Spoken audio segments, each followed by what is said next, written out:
काछ वाच मन निश्चल राखे, धनि धनि जननी तेरी रे। नरसिंह मेहता जी के इंद्रियों को वश में करो। नेत्र सबसे खतरनाक, इनको बहुत सावधान रखो, बहुत बहुत। ये चंचलता, नेत्रों की चंचलता। भगवत चर्चा हो रही तो हो सकता है शब्द ना सुन पाओ, लेकिन विषय चर्चा हो रही है तो आप 10-5 हाथ दूर होगे तो भी श्रवणेंद्रिय पकड़ लेगी क्या बातें हो रही। निंदा, स्तुति, विषय चर्चा। इंद्रियों को शासन में रखो, इंद्रियों को वश में करो, क्योंकि ये ज्ञान विज्ञान का नाश करने वाले महापापी काम इन्हीं के वशीभूत होकर तुम्हें नष्ट करते। मार डाल इस पापी को। भगवान कहे पाप मानम प्रजहेनम ज्ञान विज्ञान नाशनम। मार इस काम को, नष्ट कर। तस्मात् तुम इंद्रियाण्यादौ नियम्य भरतर्षभ। ये महाभारत सबको लड़नी पड़ेगी, महाभारत सबको लड़नी पड़ेगी। अगर आपको अपने स्वराज्य सिंहासन पर बैठना है, मुक्त होना है, तो ये युद्ध स्वीकार करना पड़ेगा, ये चुनौती स्वीकार करनी पड़ेगी। भगवान कह रहे इंद्रियों को वश में कर, ज्ञान विज्ञान का नाश करने वाले इस महापापी काम को अवश्य बलपूर्वक मार। भगवान आदेश कर रहे हैं पाप मानम प्रजहेनम ज्ञान विज्ञान नाशनम। तस्मात् तुम इंद्रियाण्यादौ नियम्य भरतर्षभ। इसलिए पहले इंद्रियों को काबू करो। रसेंद्रिय से शुरू करो, मुख्य द्वार। ये ज्यादा रजोगुणी भोजन पाने पर चंचल होती। जब ये चंचल होती तो हर इंद्रियों में चंचलता। इसको संभालो। उचित आहार, सात्विक आहार, कम स्वाद वाला आहार, बच जाओगे। ज्यादा स्वादिष्ट पाने की कोशिश मत करो। अगर रसेंद्रिय स्वाद नहीं छोड़ पाए तो जनेंद्रिय का स्वाद छोड़ पाना बड़ा कठिन हो जाएगा। इंद्रियों को विषयों में संयोग मत होने दो। भोग बुद्धि से प्रवृत्त ना करो। केवल जीवन निर्वाह बुद्धि से प्राण पोषण के लिए पहले यहीं से शुरुआत करो। रसेंद्रिय से प्राण पोषण के लिए अन्न जा रहा है, स्वाद के लिए नहीं। आप नहीं हो भोक्ता, ये रसेंद्रिय का है। इतनी जबान में रखी गई पूरी बात। यहां के नीचे कोई मतलब नहीं है क्या जा रहा है, इससे यहां कोई स्वाद नहीं। बस ये 2 अंगुल 3 अंगुल का खेल है। इसे क्या गुलाब जामुन है या क्या, बस ये जहां अंदर गए ना तो फिर और कुछ मांगे होने लगेंगी। रसेंद्रिय से स्वाद। अब अगर जरा सा नमक कम हुआ तो हल्ला मचाने लगे, नमक लाओ थोड़ा कम है। भैया किसके लिए स्वाद बना। कभी कभी तो मनाओ कि नमक डालना भूल जाए, फिर देखे कैसा लगता है। कभी कभी बिना स्वाद के भी भोजन पाना चाहिए। हाँ, ऐसा करो। मन चंचलता रहित हो जाए, इसके लिए सात्विक भोजन करो। अच्छे अच्छे पदार्थ इसको दिखा दो। हाँ, जैसे आज साधु सेवा भंडारा ऐसे जैसे होता है, कभी ऐसा उत्सव आदि में दिखा गुलाब जामुन। जब परोसने आवे तो क्यों आज थोड़ा उधर ऐसे बस दिखा, और वो जले गए। हाँ बोल दो अंदर से। हाँ, गरम गरम धुआं उठता हुआ समोसा, हरी चटनी, लाल चटनी और वो सेवई नमक वाली। हाँ ऐसे। अब ये खा के तुम ध्यान करोगे किसका? अब ये निर्णय तुम करो। ये चीजें खा के तुम ध्यान करोगे, प्रभु का तो ध्यान होने वाला नहीं।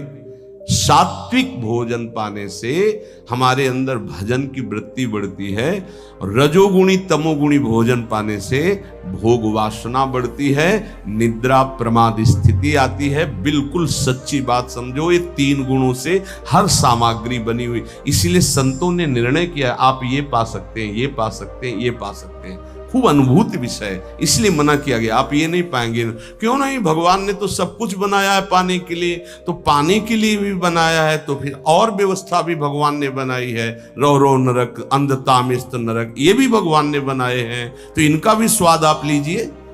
सावधान, शतोगुणी भोजन संयम पूर्वक पाइए, नाम जप करते हुए, और इतना कि बस लगे कि हाँ, थोड़ा वजन लगने लगे कि हाँ हो गया, बंद कर दो, शाम के फिर पा लेना। कोई तुम्हें तो ये है नहीं कि पता नहीं मिले कि ना मिले, कई दिन मिले कई दिन ना मिले। उसमें होता है कि अब जो मिला है डाल लो, पता नहीं कई दिन बाद मिले। तो आप लोगों को तो एक मिलता है, तो संयम में आपके प्रयास व्यवस्था श्री जी ने सबकी कर दी। तो संयम से आहार, और अच्छे पदार्थ ना लो तो अच्छा है, अगर लो तो बहुत कम लो, थोड़ा। खीर हटाओ और सब कुछ अब पीने दो, तो वो मन, खीर में नुकसान नहीं है, गुलाब जामुन में नुकसान नहीं, वो जो मन को बढ़ावा मिला रसेंद्री के द्वारा, अब वो इतने में तृप्त नहीं रहेगा, वो और इंद्री को लेकर के भ्रमण करवाएगा हमको।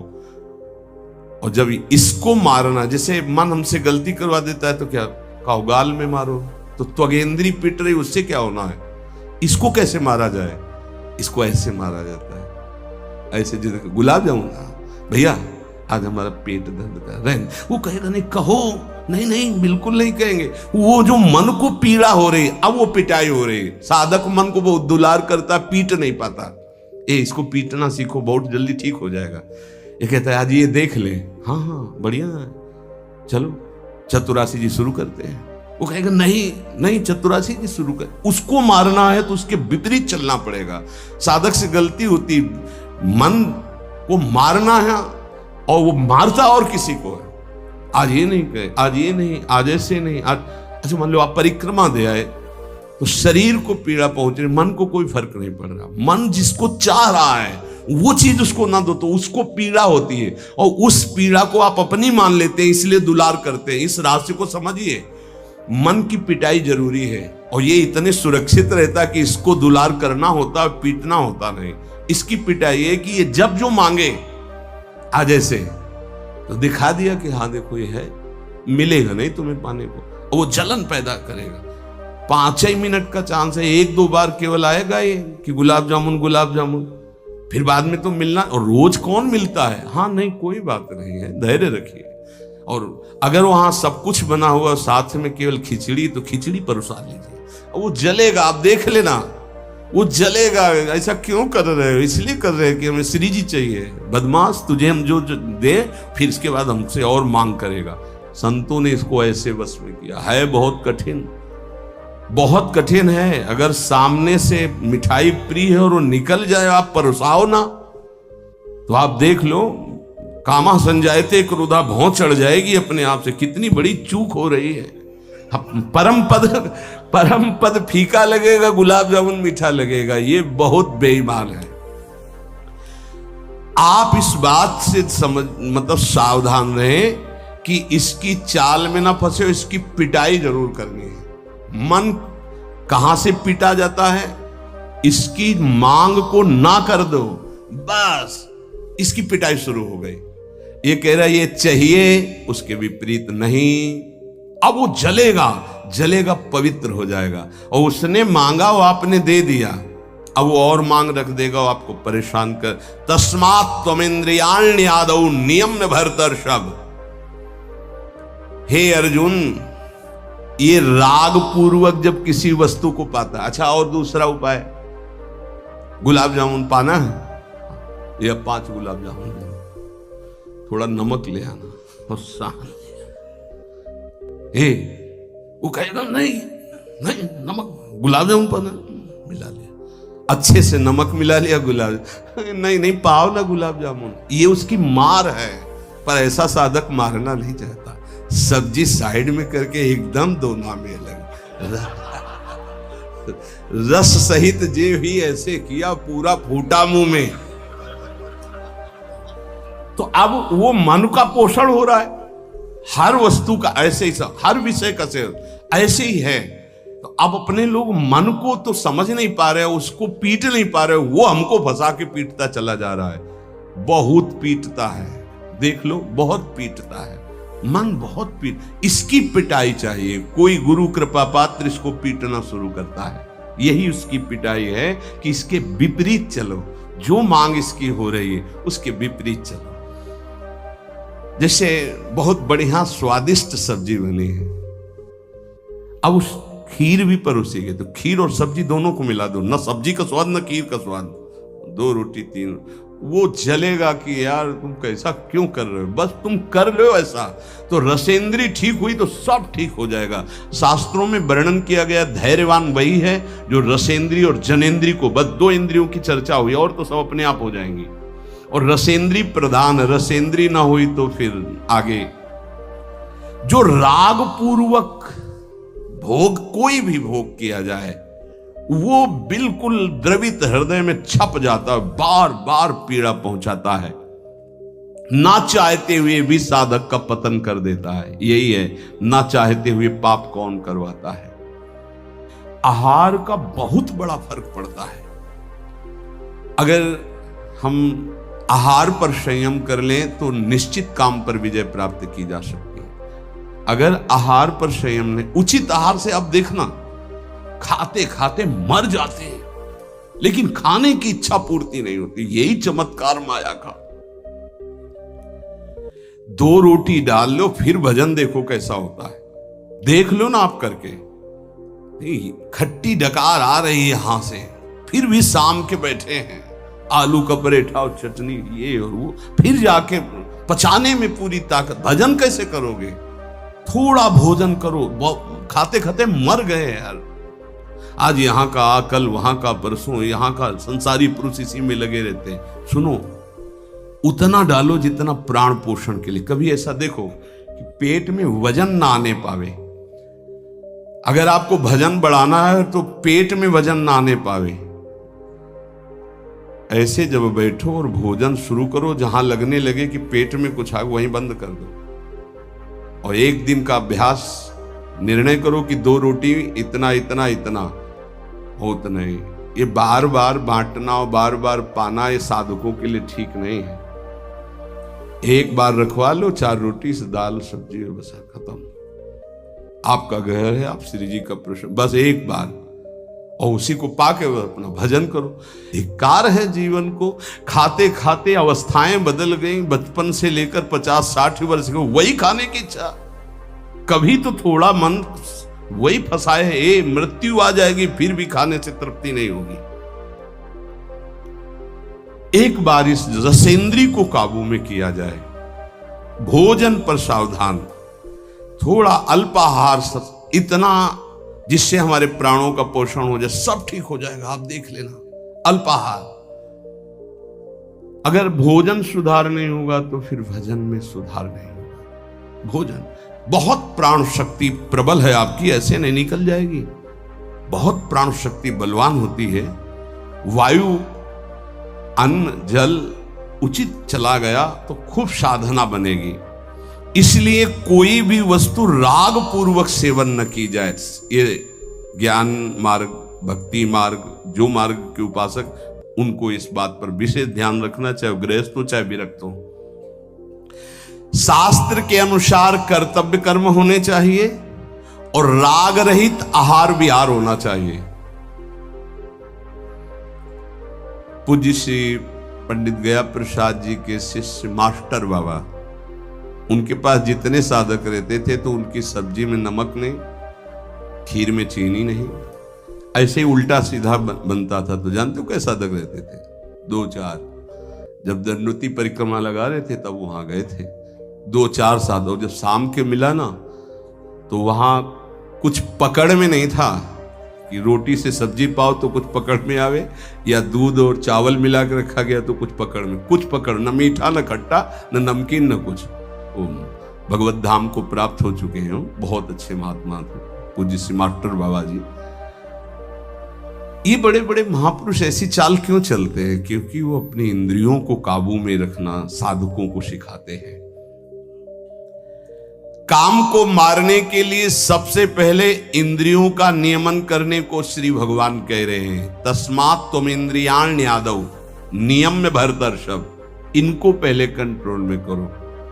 कान से भगवत वार्ता, अच्छी वार्ता सुनो। नेत्रों से अगर कहीं एक बार कोई ऐसा दृश्य उपस्थित हो जाए प्रकृति में तो प्रणाम करके दोबारा नेत्र मत पहुंचाओ।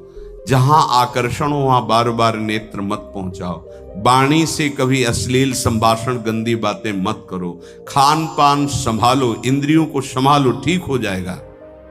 जब तक साधक इंद्रियों को संभालता नहीं तब तक उसकी दृष्टि भगवान की तरफ न रहकर भोगों की तरफ होगी। आज अच्छा, और पहले ही से संकल्प मन बना लिए इस में तो ये ज्यादा नहीं तो ऐसा है कि आप जो चाहो जितना ले सकते हो। हाँ हाँ, खुली छूट है। इंतजार हो रहा कब हो 11 बजे, कब 12 बजे। ये संकल्प विकल्प को मारना है। कभी कभी ऐसा कर लिया करो, ज्यादा मन तैयार हो गया ना कि आज तो उत्सव है, बहुत गोल कर दिया, आज उपवास करेंगे। सब मत करना, नहीं तो गड़बड़ हो जाएगा। अलग अलग उत्सव में एक एक दो दो, आज नहीं पाएंगे, आज भूखे रह करके रहे। फिर आप देखो जो आपको मन जलन पहुंचाएगा वही मन को अधीन करने के बिना इसके अधीन नहीं होने वाला। ये भी बात समझ लीजिए, यहीं से अधीन किया जाता है। जैसे अपने लोग अब सावन भर केवल गंगा जल पी कर रहेंगे, जो भगवान शिव की उपासना गंगा किनारे सावन खूब आराम से 2 4 5 दिन शिथिलता होती है, इसके बाद वो शरीर उसी ढांचे में ढलने लगता है। वो गंगा जी में सब सामर्थ्य विराजमान है। सही, कभी हम अपने शरीर को शक्तिहीन अनुभव नहीं किया।